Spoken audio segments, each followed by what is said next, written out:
கர்த்தருக்கு மகிமை உண்டாவதாக. கடந்த பதிவில் பாஸ்டர் திரு ஜான் ஜெபராஜ் அவர்களுக்காக ஜெபிக்கும்படி பதிவிட்டிருந்தோம். நீங்கள் அனைவரும் பாரத்துடன் ஜெபித்து வருகிறீர்கள் என்று விசுவாசிக்கிறோம். 1000 தலைமுறை சுவிசேஷம் ஊழிய பங்காளர்களும் தொடர்ந்து ஜெபித்து வருகிறார்கள். பாஸ்டர் ஜான் ஜெபராஜ் அவர்கள் கைது செய்யப்பட்ட நிலையில் அவருக்கு எதிரான ஆதாரங்கள் இல்லை என்று நம்பத்தகுந்த வட்டாரங்கள் தெரிவிக்கின்றன.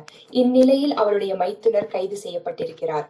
எனவே நாம் திரு ஜான் ஜெபராஜ் அவர்களுக்காக ஜெபிக்க வேண்டிய கடமையும் பொறுப்பும் உலகத்தில் உள்ள அனைத்து விசுவாசிகளுக்கும் ஊழியர்களுக்கும் உண்டு என்பதை உணர வேண்டும். திரு ஜான் ஜெபராஜ் அவர்கள் கர்த்தருடைய ஊழியக்காரன், தனி மனிதர் அல்ல என்பதை நாம் மனதில் கொண்டு ஊக்கத்துடன் ஜெபிக்க வேண்டும்.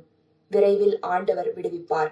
கர்த்தர் தாமே திரு ஜான் ஜெபராஜ் அவர்களுக்கு நம்பிக்கை மற்றும் தைரியத்தை தந்து பாதுகாப்பாராக. ஆமேன்.